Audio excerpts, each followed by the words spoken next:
क्या छोटी सी भूल कभी जीवन में इतना बड़ा दंड बन सकती है और पूरा जीवन ही उससे बर्बाद हो जाए।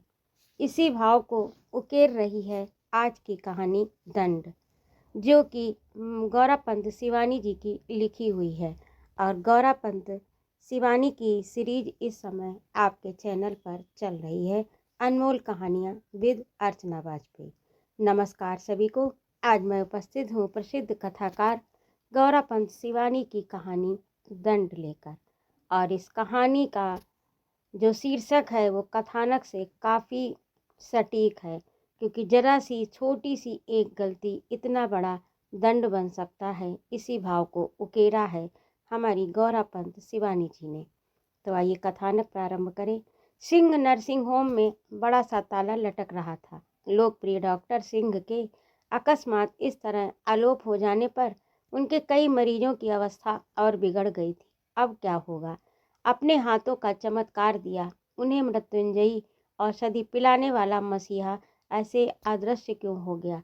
ये ठीक था कि कई दिनों से डॉक्टर सिंह ने अपने क्लिनिक में किसी भी नए मरीज को नहीं लिया था। फिर भी निराश मरीजों के असहाय आत्मियों की एक लंबी कतार उनके सेक्रेटरी के चरणों पर सिर रखकर गिड़गिड़ाती रही थी। जैसे भी हो एक बार डॉक्टर सिंह उनके मरीजों को देख भर लें। पर सेक्रेटरी बेचारा क्या करता? डॉक्टर साहब अपनी सजी कोठी के सबसे ऊपर के कमरे में स्कॉच लेकर बंद थे। किसकी मजाल थी कि द्वार खटखटा दे। बीच बीच में उनका गूंगा नौकर बदलू काली तेज कॉफ़ी की ट्रे वहीं पहुंचाता रहता। साहब क्या कर रहे हैं? कैसा मूड है? बैठे हैं या लेटे हैं? किसी भी प्रश्न का उत्तर गूंगा नहीं दे पाता तो डॉक्टर सिंह का सेक्रेटरी सुशील राय झुंझला उठता। कैसी भी अटूट संपत्ति क्यों ना हो, ऐसे भला कितने दिनों तक काम चलेगा? बंधे मरीज क्या उनके लिए बैठे रहेंगे? यही सब कहना चाहता था उनका युवा सेक्रेटरी डॉक्टर सुशील राय। पर कठोर प्रभु का आदेश था कि सिवा गूंगे बदलू के उनके कमरे में कोई न आने पाए। न जाने कितने इष्ट मित्र आकर लौट गए। जब रंगे बालों और लंबे नाखूनों वाली विधानसभा की सदस्य रानी शिव सुंदरी भी बड़ी देर तक व्यर्थ द्वार भड़बड़ाकर भुनभुनाती लौट गईं और शांत स्वर में डॉक्टर सिंह को कहते सुशील ने सुन लिया कि शिवी मुझे एक कुछ दिन के लिए क्षमा कर दो। मैं शरीर और मन दोनों से अस्वस्थ हूँ। तो वह समझ गया कि लौह द्वार अब किसी मिलने वाले के लिए नहीं खुलेगा। पर दूसरे दिन आधी रात में कुछ पलों तक द्वार खुला था। नर्सिंग होम के जिस वीआईपी मरीज को दूसरे दिन छुट्टी मिलने वाली थी, उसे अचानक दिल का दूसरा दौरा पड़ गया। डरते डरते डॉक्टर राय ने द्वार खटखटाया। न खटखटाता और इसी बीच मरीज को कुछ हो जाता तो शायद सिंह नर्सिंग होम की नींव हिल जाती। मरीज किसी जनसंघी मंत्री का साला था, एकदम टाइम बम। कब घातक रूप से फट पड़े ठीक नहीं। देखभाल करने को साथ में निरंतर बनी रहती उनकी समाज सेविका साली। उसी ने डॉक्टर सुशील को एक प्रकार से कंधा पकड़कर सीढ़ियों पर धकेल दिया था। जैसे भी हो डॉक्टर सिंह को नीचे खींच लाओ, नहीं आए तो उनके हक में ठीक नहीं होगा। मरीज को जब यहाँ लाए थे तब उनके जीवन की जिम्मेदारी भी ठीक नहीं होगा। यह उनका इस तरह से व्यवहार करना। मरीज को जब यहाँ लाए थे तब उनके जीवन की जिम्मेदारी भी वहन करनी होगी। डॉक्टर सुशील ने शायद घबराकर द्वार कुछ जोर से ही भड़बड़ा दिए थे। सर, मंत्री जी के साले की हालत बहुत खराब है, एक बार चल कर देख लिया जाए। भाड़ में जाए तुम्हारा मंत्री का साला। 100 दानव कंठ एक साथ गरज उठे थे।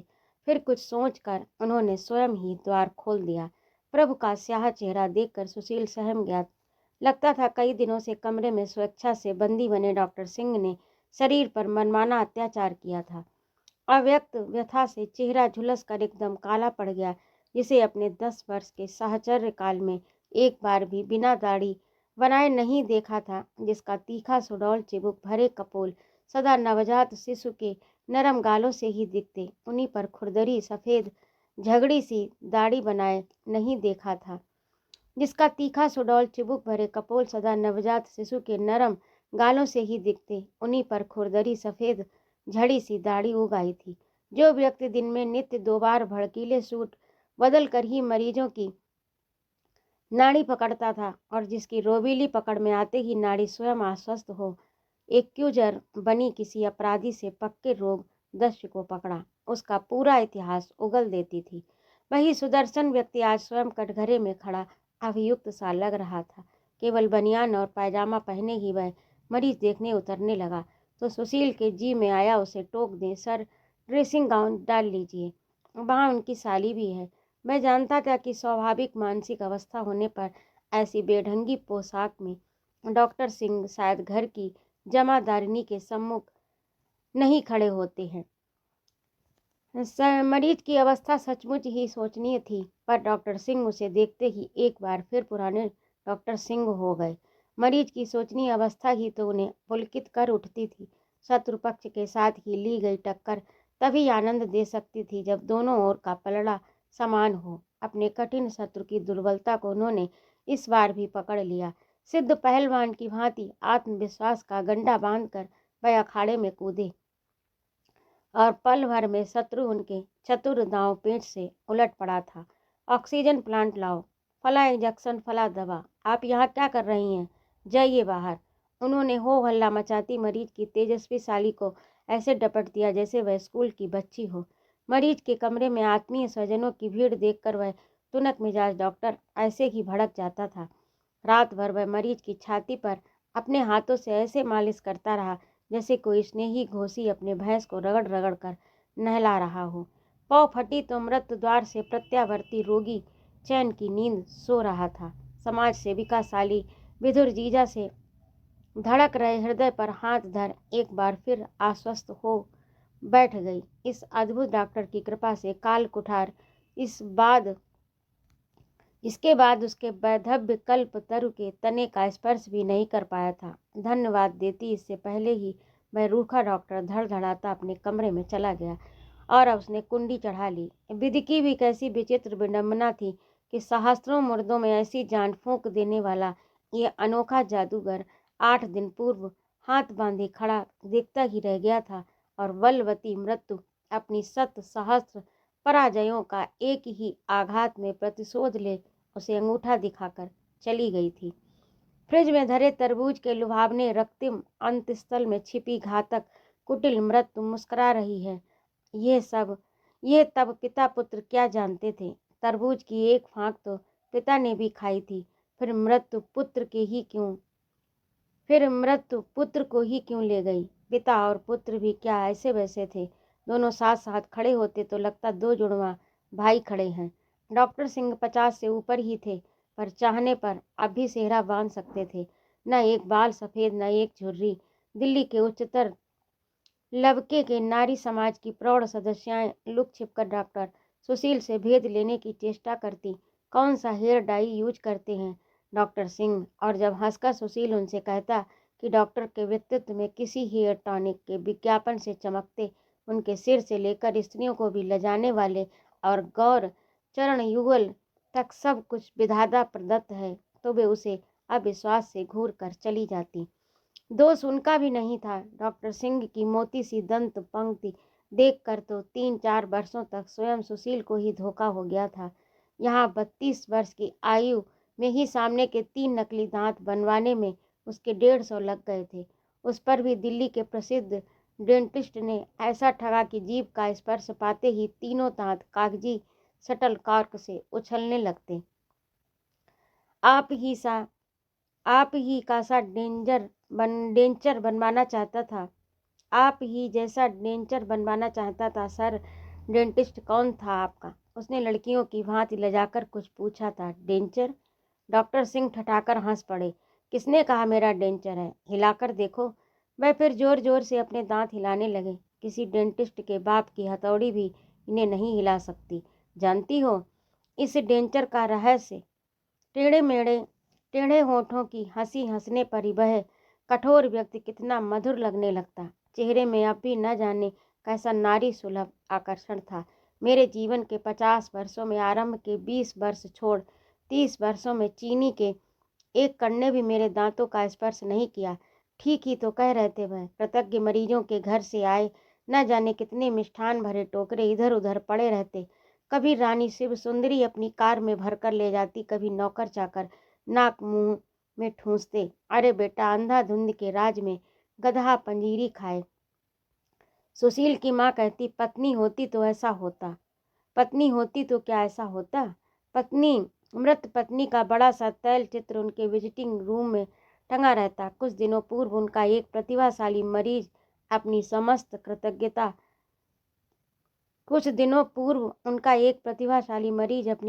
कृतज्ञता डॉक्टर पत्नी की एक विराट ताम्र मूर्ति में ढालकर उन्हें उपहार दे गया था। कैसी तेजस्वी महिला रही होंगी वह। ताम्र तेज से घुल मिलकर अद्वितीय गढ़न के चेहरे पर गंभीर तेज आंखों को बरबस बांध लेता था। वालों की एक घनी लट को चतुर मूर्तिकार ने सुडौल वक्षस्थल पर शायद जानबूझकर ही उतार दिया था।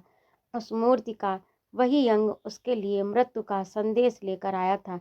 25 वर्ष की अल्पावस्था में ही डॉक्टर पत्नी की अकाल मृत्यु का कारण बना था असाध्य ब्रेस्ट कैंसर। फिर इन्होंने पिता के लाख कहने पर भी विवाह नहीं किया। अपनी अधूरी डॉक्टरी पूरी कर वह कुछ दिनों विदेश में ही बसे रहे, फिर स्वदेश लौट आए। तालुकेदारी बेचकर दिल्ली में उन्होंने अपना क्लिनिक खोल लिया। पुत्र विदेश में ही पिता के पेशे की शिक्षा ग्रहण कर रहा था। पिछले ही वर्ष वह आश्चर्यजनक रूप से छोटी अवस्था में SRCS कर लौटा और अनायास ही पिता की दक्षिण भुजा बन गया। पुत्र प्रेम के लिए जिस अर्धांगिनी के विरह की कफनी उन्होंने स्वेच्छा से ओढ़ ली थी, उस त्याग का पुरस्कार दे दिया स्वयं पुत्र ने। पिता लाखों में एक सर्जन था तो पुत्र लाखों में से एक चिकित्सक। पिता बाम हस्त से भी कठिन ट्यूमर चीर कर ऐसे रख देता जैसे सुगृहिणी सधे हाथों से अचार का नींव चीरती है, और पुत्र उसी अनुभव के अंदाज से औषधि के मसाले भर देता। फिर बरसों तक शरीर के पारदर्शी कांच के से बोयाम में भरे उस स्वरचित प्रिजर्व को पिता पुत्र बड़े गर्व से देखते। अब बरसों तक उसके सड़ने गलने का प्रश्न ही नहीं उठ सकता था। पर कभी कभी नाम की भी कैसी व्यर्थ मरीचिका बनकर रह जाती है। डॉक्टर सिंह के ससुर थे रसिक कवि, अवध के सुप्रसिद्ध तालुकेदार। उन्होंने नाती का नाम धरा था मृत्युंजय, पर मृत्यु को नहीं जीत सका बेचारा। मृत्यु ने ही जीत लिया उसे। उसके क्लिनिक में बैठते ही मरीजों की संख्या में समृद्ध ग्रहों की सुंदर किशोरियां ही स्वेच्छा से नकली रोगों का वर्णन कर डॉक्टर सिंह की पैनी छुरी पर गिरने बहुत बड़ी संख्या में आने लगी तो डॉक्टर सिंह मुस्कराए थे। चंचल पतंग सुदर्शन पुत्र के पौरुष दीप पर ही जलकर झुलसने जुट रहे हैं, यह सब समझ गए थे वे। कुछ बीमारी नहीं जुटती तो अपने टॉन्सिल ही सुझा लेती। पुत्र के आते ही किशोरी रोगिणियों की संख्या ऐसी बढ़ी कि उन्हें अपने क्लिनिक में नया विंग बढ़ाना पड़ा। रिश्तों का तो पूछना ही क्या था, पर पुत्र पिता से भी अधिक चतुर था। विदेश की सुरा सुंदरियों ने क्या कभी उनके कार्तिकेय से पुत्र को निरामिष भोजी रहने दिया होगा। अपने अनुभव की डायरी खोल वह अपने विदेश प्रवास के रंगीन की स्मृति में घंटों तक डूब जाते। भारत के सुस्वाद छायाग्रास को विदेशी सिंगिकाएं किस स्वाभाविकता से ग्रस लेती हैं वे खूब जानते थे। इंडियन करी की ही भांति इंडियन पुरुष को देखकर भी उनकी लार अनायास ही बड़े गंवारू ढंग से टपकने लगती। इसका उन्हें स्वयं अनुभव था। पुत्र के चेहरे को देखकर वे संतुष्ट हो गए थे। वह चेहरा अनुभवहीन युवक का नहीं था। ऐसा न होता तो अब तक वह न खाए पिए भिक्षुक की भांति उनके क्लिनिक की विमान परिचारिकाओं सी सुंदरी नर्सों के इंगित मात्र से परसे जाने को तत्पर थालों पर कब का टूट पड़ा होता। स्वयं विधुर पिता के मिलने वालों में आकर्षक मिलने वालियां ही अधिक संख्या में रहती हैं, ये संसारी पुत्र भी समझता था। माँ की आदम कद ताम्र मूर्ति की ओर कभी डॉक्टर सिंह आंख उठाकर भी नहीं देखते, या शायद देख नहीं सकते, यह वह खूब समझता था। फिर नर्सिंग होम का नाम धरा था, सुधा नर्सिंग होम। कभी कभी दिवंगता माँ के चित्र को एकांत में देखता तो युवा मृत्युंजय के ओठ व्यंग से टेढ़े हो जाते। पिता का ये कैसा खोखला प्रदर्शन था। उसी मूर्ति के पास ब्रिज टेबल पर क्या वह उस विधानसभा की धूर्त सदस्यता के साथ पिता की ही ठी सुन सकता था। जिस पति को अपनी पत्नी से सच्चा प्रेम होगा वह कम से कम अपनी कोठी किसी कॉलेज या उद्यान पार्क का नाम अपनी पत्नी के नाम पर कभी नहीं धरेगा। सुशील उसने एक दिन अपने मित्र डॉक्टर सुशील से हंसकर कहा था, सच पूछो तो मुझे ताजमहल देखने की कभी इच्छा नहीं हुई। ये सब दिखावा भला क्यों? अरे अपनी बीवी को चाहते हो तो सारी दुनिया कर अपनी बीवी को चाहते हो तो सारी दुनिया क्लिनिक से अपनी दिवंगता माँ का नाम हटा दिया। पर पिता की समस्त दुर्बलताओं को जानने पर भी वह स्नेही पुत्र पिता से एक क्षण भी विलग नहीं हो पाता। साइलॉक सा क्रूर पिता मरीज के प्राण जाने से पूर्व ही अपनी ऊंची फीस का बीमा करवा लेता। वह मृत्युंजय से छिपा नहीं था। पिता की आसब से आसक्ति, नारी लोलुप चटोरी जिह्वा, कुछ भी उससे लुका छिपा नहीं था। पर फिर भी स्वेच्छा से अनजान बना वह डॉक्टर सिंह के समस्त दुर्गुणों को काला पर्दा डालकर ढांप देता। पुत्र के इसी क्षमाशील व्यक्तित्व को देखकर पिता ने संतोष की सांस ली। पर ठीक तीसरे महीने ही वर्षों से मित्र बना पुत्र अचानक शत्रु बनकर कलेजे में खंजर भोंक देगा, वह क्या जानते थे। पलक झपकते ही सब कुछ हो गया था। 2 उल्टियां, 2-3 और नैन पुतलियां उलट गई थीं। केवल एक बार अर्थी पर अबोध शिशु की भांति पछाड़ खाकर डॉक्टर सिंह ने पूछा था, ये कैसा दंड दे दिया प्रभु मुझे। कुछ ही क्षणों को वह लौह पुरुष टूट गया था। कुछ ही क्षणों में वह लौह पुरुष टूट गया था। फिर भागकर उन्होंने कमरा बंद कर लिया। अर्थी कौन ले गया, किसने कंधा दिया, किसने मुखाग्नि दी, उन्हें कुछ पता नहीं। कभी कभी सुशील जी के जी में आता उन्हें बाहों में बांध कर कहे, सर क्यों जी छोटा करते हो, मैं अब आपका बेटा हूँ, वचन देता हूँ सर, जीवन भर कुंवारा रहकर आपके पास बना रहूँगा। आपका पुत्र नहीं रहा तो दूसरों के पुत्र तो हैं, उन्हें असाध्य रोगों से मुक्त कर अपने पुत्र का अमर स्मारक बनाइए। पर वह मन ही मन सब समझता था। सगे पुत्र का धुंधला टिमटिमाता तारा जब टूट कर गिरता है, तब फिर नक्षत्र खचित व्योम भी उस क्षतिग्रस्त शून्य की पूर्ति नहीं कर सकता। फिर भी रात भर जाग कर उसने कई बार रटकर वे वाक्य कंठ में साधे थे जो वह डॉक्टर सिंह से कहेगा। जैसे भी होगा वह उन्हें आज क्लिनिक में खींच ही लाएगा। वह जाने के लिए तैयार हो ही रहा था कि गूंगा बदलू डॉक्टर सिंह का पत्र थमा गया। सुशील, लंबी छुट्टी पर जा रहा हूँ, शायद लौटूं और शायद नहीं। सारा अकाउंट और क्लिनिक तुम्हें सौंप गया हूँ। जी में आए तो चलाना और जी में आए तो ताला डाल देना। तुम्हारा डॉक्टर सिंह। बदलू की आंखों में अविरल अश्रुधारा बह रही थी। कहाँ गए, कब गए? एक प्रकार से उसे हिल हिलाकर सुशील ने झिंझोड़ कर रख दिया। पर फलहीन ठूंठ वृक्ष सा बदलू हिलाए जाने पर भी फल कैसे गिरा सकता था। गूंगी जिह्वा को बड़ी चेष्टा से हिलाकर उसने कहा, पफ पफ। फिर विवशता से शून्य में फैले दोनों हाथों के दुहत्तड़ माथे पर मार दिए। डॉक्टर सिंह लूप लाइन की उसी गाड़ी में जाकर बैठ गए थे जिसमें 28 वर्ष पूर्व बैठे थे। वह कौन जान सकता था। वीरभूमि का युग पुरुष करवट बदलकर शायद बेसुध पड़ा होगा। जहाँ से एक बार सांस रोककर भाग आए थे, वहीं अब फिर सांस रोककर भागे जा रहे थे। क्या खींच रहा था उन्हें? गंगा माटी के बीच सर्पिणी सी बल खाती कोसाय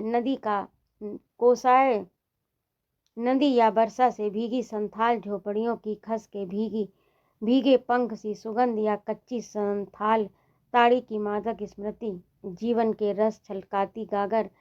जब रीति होकर ढुलक गई तब इस ग्राम की स्मृति ने उन्हें क्यों पुकारा। पिता के अंतरंग मित्र थे वीरभूमि के जमींदार सुधीर रंजन राय चौधरी। पूजा की छुट्टियों में उन्हें संतानहीन जमींदारा स्नेही दंपति द्वय का अतिथि बनकर वह ग्वालपाड़ा गया था। अपने विदेशी मित्रों के लिए बनाए गए अतिथि गृह को स्नेही जमींदार साहब ने उसके लिए खोल दिया था। एकांत में तुम मन लगाकर परीक्षा की तैयारी कर सकते हो, यहाँ कोई व्याघात डालने नहीं आएगा, उन्होंने कहा था। वह स्वयं नित्य ही व्याघात डालने पहुँच जाएं तो भला कोई क्या कर सकता था।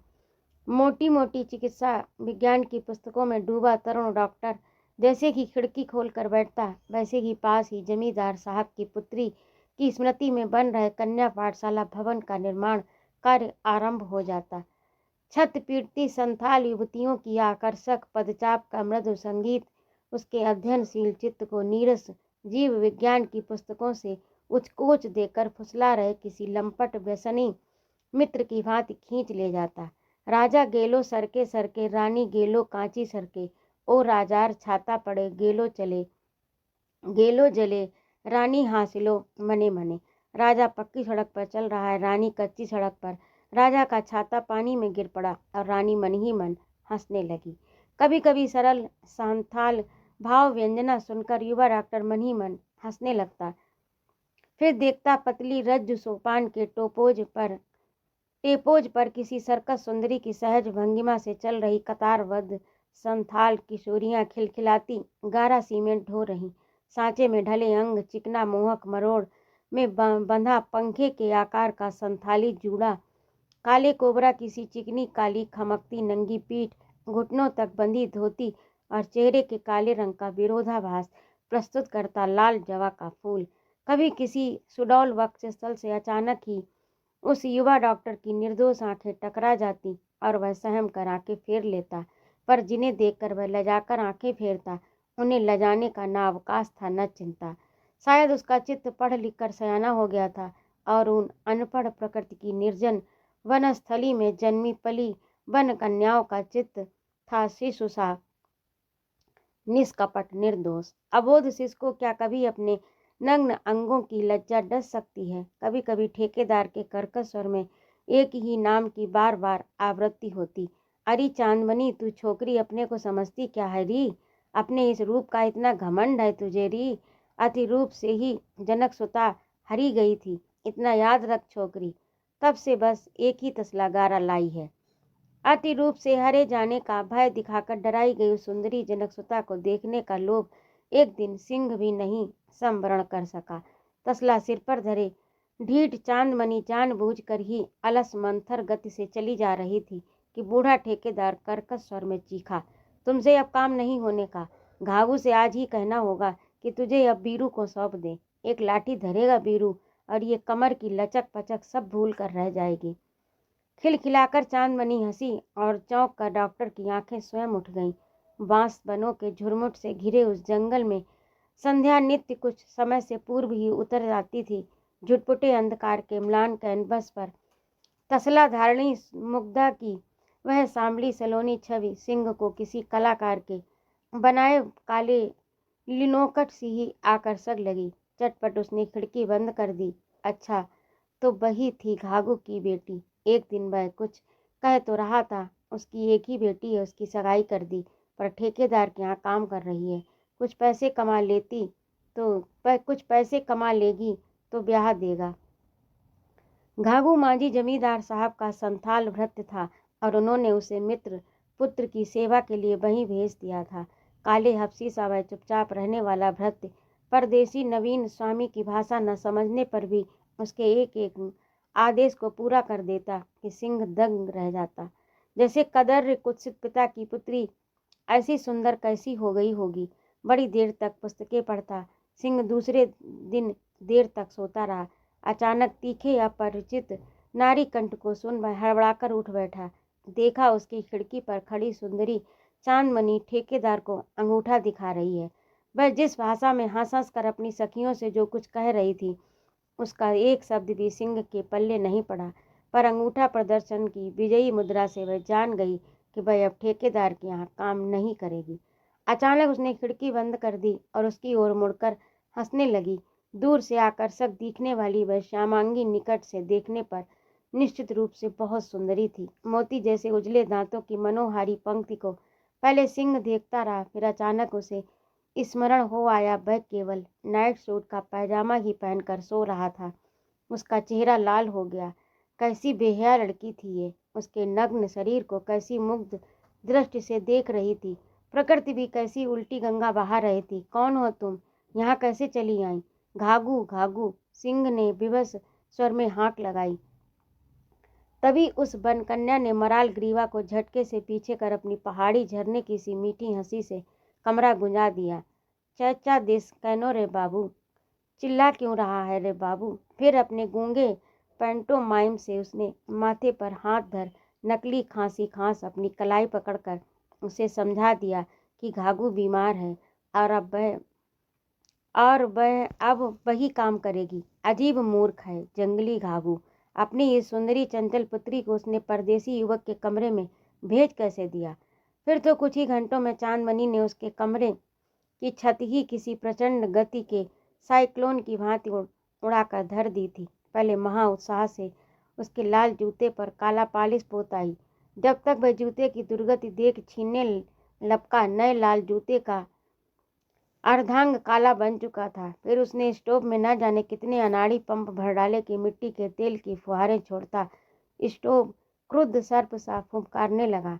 भाग कर झुंझलाए सिंह ने स्टोव बुझाया और हाथ हिला हिलाकर उसे दूध का कटोरा, डबल रोटी दिखाकर समझाया कि वह चली जाए, खाने को ये सब है, वह खा लेगा। मुस्कुराकर वह ऐसे बैठ गई जैसे वह समझ गई हो। तब बैठ क्यों गई? हार कर वह अपने पलंग पर बैठ गया। बड़ी देर तक जब उसके जाने की आहट नहीं मिली तो उसने सहम कर देखा तो सुंदरी चांदमणि दूध के कटोरे में समूची डबल रोटी डुबो डुबो कर खा रही थी। नवीन स्वामी को देखते ही निर्दोष हंसी से सांवला चेहरा उज्जवल हो उठा। तू ही बोले हीस खा, तूने ही कहा था खा ले, उसने कहा। हाय रे दुर्भाग्य, पता नहीं है कुछ का कुछ समझने वाली पगली कभी कुछ अनर्थ न कर बैठे। खा पी कर चांदमणि उसकी भोजन व्यवस्था में जुट गई। न जाने कहाँ से वह आंचल में ढेर सारी सुखाई गई छोटी मछलियाँ ले आई थी। उन्हीं को तेल में चटपट भूंज कर वह पल भर में आतप चावल रांध लाई। मेज पर चावल की प्लेट लगाकर उसने गलाया गर्म गाय का घी महा औदार्य से स्तूपाकार चावल पर बिखेर दिया। जितनी देर वह खाता रहा वह स्वयं चौके के अंतराल में छिप गई। शायद वह जान गई थी कि उसकी उपस्थिति संकोचशील अतिथि को पेट भर खाने नहीं देगी। वह हाथ धोने उठा तो अपने पिता की ही भांति चिलमची जग तौलिया लेकर उपस्थित हो गई। तसले में सीमेंट गारा ढोलने वाली वह मजदूरनी कैसे ये सब सीख गई थी? 3 ही दिनों में उस कर्मपरायण सुंदरी सेविका ने अपनी ही निस्वार्थ सेवा से सिंह को ऐसा जीत लिया कि 3 दिन पूर्व जिसकी वन्य उपस्थिति युवा डॉक्टर को झुंझलाहट से बौखला देती थी, अब उसी के आने का समय होता तो उसकी आंखें स्वयं ही दर्पण की ओर उठ जाती। पहले दिन अपनी छाती और पीठ की नग्नता का स्मरण कर वह लज्जा से लाल पड़ गया और अब नाइट को ढूंढने को छटपटा उठा था। अब स्वयं ही वह अपने पौरुष का दर्पण उसके सोरी की आंखों पर डाल उसे चौंधिया देता और वह मुग्धा एकटक उसकी नंगी छाती को देखती रहती। अधूरा डॉक्टर शायद नवीन प्रेमिका को प्रभावित करने के लिए ही उसके पिता की पसलियां ठोक पीट एक छोटा मोटा नुस्खा भी लिख आया था। चांदमणि की बड़ी आंखें प्रशंसा से विस्फारित होकर और भी बड़ी हो गई थी। कभी कभी प्रणय केली में डूबी याचिका को चूल्हे पर जलती मछली का ध्यान ही नहीं रहता। जलांध पाकर वह मछली उतारने भागती तो युवा प्रेमी उसे फिर बाहों में खींच लेता। कैसी अद्भुत देह गंध थी उस वन कन्या की। नई बन रही इमारत की सौंधी गंध ही उसके शरीर में रिस गई थी, या कच्ची ताड़ी के रस की मादक सुगंध थी उस मधुर श्वास प्रश्वास में। कैसा सरल आत्मसमर्पण था उसका। एक बार तरुण डॉक्टर के संस्कारी चित्त के अधमरे विवेक ने विरोध में गर्दन उठाकर घोर आपत्ति भी की थी। ये तुम्हारा सरासर अन्याय है। क्या परिणाम से आंखें मूंद रहे हो? इस निर्दोष अनुभवहीन किशोरी के साथ की गई छलना क्या तुम्हें जीवन भर नहीं डसेगी? पर उद्दाम मुंह फट 24 वर्ष का यौवन, 16 वर्ष का ऐश्वर्य, ताल तमाल अरण्य से घिरा अतिथि गृह और डूबती संध्या सब मिलजुल कर विवेक को मुंह हाथ बैर बांध दूर कोने में पटक देते। क्रूर नियति दोनों को सतमुखी विनिपात की खाई में खींच ले गई। चांदमणि सचमुच ही चंद्रपात मणि सी ही तेजस्वी बनती जा रही थी। 7वें दिन घाघू स्वस्थ होकर लौट आया। चांदमणि को कभी कभी वह उसके पिता के सम्मुख ही हंसी हंसी में छेड़ देता। क्यों घाघू, कब कर रहे हो इसका ब्याह? बीरू तो कह रहा था इसी बैसाख में वह इसे ब्याह ले जाएगा। बीरू माझी का नाम सुनते ही वह भड़क उठती। घाघू कुछ कहता इससे पहले ही वह कहती, बीरू मुखे आगुन, बीरू के मुख में आग। 7 दिन के लिए आए पहुने को 20 दिन हो गए थे। चांदमणि नित्य आधी रात को निर्भीक अभिसारिका बनी उसकी खिड़की के नीचे खड़ी हो जाती। 2 लंबे लंबे हाथों की रस्सी उसे ऊपर खींच लेती जैसे वह कागज का फूल हो। एक दिन दोनों हाथ उसे उठाने झुके तो वह नित्य की भांति खड़ी नहीं थी। महुआ वृक्ष के नीचे बैठी उल्टी कर रही चांदमणि थोड़ी ही देर में फिर हंसती खिड़की के नीचे खड़ी हो गई। आज मौसी ने ढेर सा रस पिला दिया था, इसी से सिर चकरा गया। उसने हंसी के फूल बिखेर दिए। सिंह रात भर सो नहीं पाया। क्या मौसी के पिलाए ताड़ी के रस से उसका माथा चकराया था?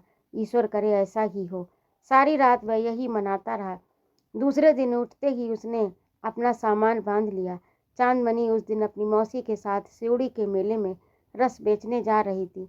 चांदमणि से उसने अपने जाने की बात भी नहीं की और चुपचाप खिसक गया। चलने लगा तो उसने घाघू के हाथ में 100-100 के 2 नोट धर दिए। कॉलेज फीस के लिए धरे 200 घाघू के हाथ में धर उस मूर्ख स्वार्थी युवक को लगा कि वह संसार का सबसे उदार व्यक्ति है। इतने रुपए! सरल घाघू की आंखें फट गईं। ऐसी टिप तो उसे जमींदार साहब के अतिथियों ने कभी नहीं दी।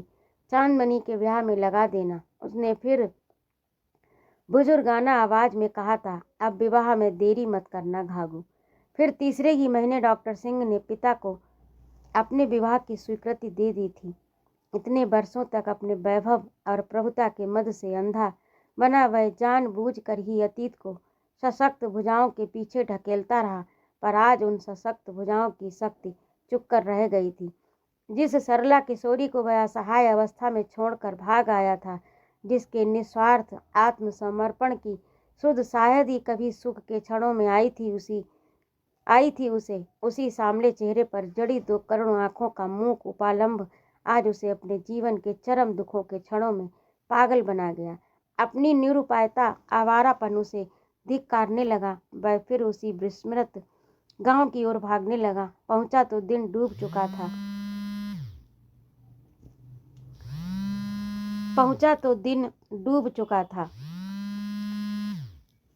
फिर उसी विस्मृत गांव की ओर भागने लगा। पहुंचा तो दिन डूब चुका था। पंसारी की छोटी सी दुकान कालचक्र में विलुप्त होकर वहां एक जगमगाता डिपार्टमेंटल स्टोर खड़ा था।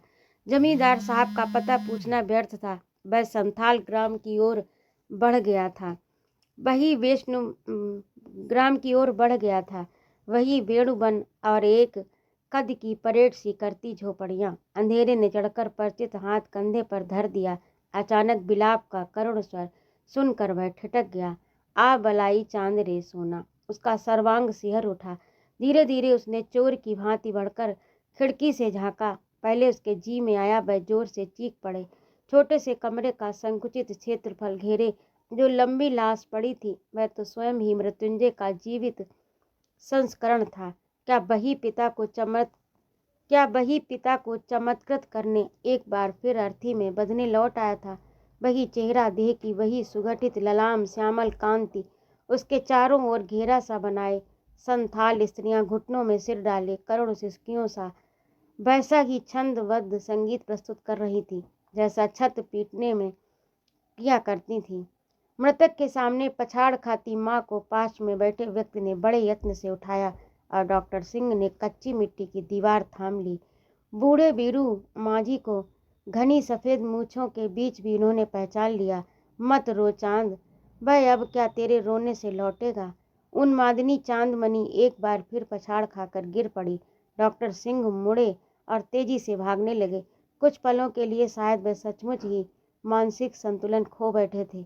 उन्हें लग रहा था उन्मत्त संथाल भीड़ उनका पीछा कर रही है, मृत बलाई की लाश लेकर। उन्हें पकड़ वे अर्थी उन्हीं के कंधों पर टिका देंगे। हाँफते पसीने से लथपथ जब डॉक्टर सिंह बोलपुर पहुंचे तो सब पैसेंजर गाड़ियां जा चुकी थी। पर मुझे तो अभी जाना है, उन्होंने फटे स्वर में कहा। अभी कोई गाड़ी नहीं जाएगी साहब, छोकरे स्टेशन मास्टर ने उस विक्षिप्त से व्यक्ति के प्रश्न के उत्तर में कहा। एक मालगाड़ी यार्ड में अवश्य खड़ी है, 8वें दिन कलकत्ता पहुंचेगी। चाहे तो उसी में चले जाइए। पर उसके व्यंग को ग्रहण करने की अवस्था भी शायद उनकी नहीं रही थी। धन्यवाद धन्यवाद कहता वह नित्य एयर कंडीशन गाड़ी में यात्रा करने वाला सुरुचि समृद्ध स्वामी चोरों की भांति इधर उधर देखता सचमुच ही मालगाड़ी के डिब्बे में बैठ गया। सहयात्री थे बड़ी बड़ी दाढ़ी वाले 2 पछाई बकरे और 4 गायें। सबने एक साथ चौंक कर उस डरे सहमे यात्री को देखा। फिर जुगाली करती बड़ी बड़ी करुण आंखों वाली गायों ने सींगों की स्वीकृति दे दी, जैसे वह सब कुछ जान गई हों। अंजर पंजर हिलाती मालगाड़ी चली। बकरों के साथ साथ वह भी धक्का खाकर गिरा। फिर तिकोनी खुली खिड़की पकड़कर बैठ गया। खिड़की के उसी छिद्र से बरसों पूर्व के परिचित स्टेशन एक एक कर हाथ मिला गए। मुस्करा बोन पास तालित भेदिया गीली घास गोबर मिश्रित सुगंध उसे संसार की सर्वश्रेष्ठ सुगंध लगने लगी। अपने दोनों परिष्कृत रुचि के नथुने भींच कर उसने आंखें मूंद ली। पास खड़ा दड़ियल पछाई बकरा उसका घुटना चाटने लगा। शायद एक पशु ने दूसरे पशु को अब पहचान लिया था। हिलती मालगाड़ी के कंपन से टुनटुनाती गाय के गले की घंटियां बज रही थी। डॉक्टर सिंह को लगा वह किसी पवित्र देवस्थल में बैठे हैं और उसी मंदिर की नन्ही घंटियां बजने लगी हैं। मुझे ये दंड क्यों दिया प्रभु? 15 दिन पूर्व जवान बेटे की अर्थी पकड़ इस मूर्ख ने विधाता के न्यायालय में अपनी तर्कहीन नालिश की थी, जिसने जीवन भर कभी जन्मदाता का स्मरण नहीं किया। उसी नास्तिक संतान के कमजोर मुकदमे का निर्णय देने शायद वह न्यायप्रिय न्यायाधीश उसे इतनी दूर ले आया था। मृत्यु दंड सुनकर बहुत से अभियुक्त चेहरे पर स्वयं ही रूमाल बांध लेते हैं। डॉक्टर सिंह ने अपने कांपते घुटनों में मुंह छिपा लिया था। तो ये थी गौरापंत शिवानी की लिखी कहानी दंड। अत्यंत मार्मिक कहानी है और यदि आप मेरे चैनल पर नए हैं तो कृपया मेरे चैनल को सब्सक्राइब अवश्य करिएगा और ये कहानी आपको कैसी लगी कमेंट करके अवश्य बताएं। इस कहानी का कौन सा भाग आपको विशेष अच्छा लगा यह भी अवश्य लिखें और मेरे चैनल को सब्सक्राइब करें, लाइक और कमेंट करें तथा अपने मित्रों में शेयर भी करें। सुनने के लिए बहुत बहुत धन्यवाद और अपना प्यारा सा कमेंट मेरे कमेंट बॉक्स में छोड़ें कि अगली कहानी आप कौन सी सुनना चाहते हैं। वैसे इस समय गौरापंत शिवानी की सीरीज चल रही है और इसमें उन्हीं की कहानी अगली कहानी होगी, लेकिन आप अपना भी सुझाव कमेंट बॉक्स में रखें। जय माँ भारत।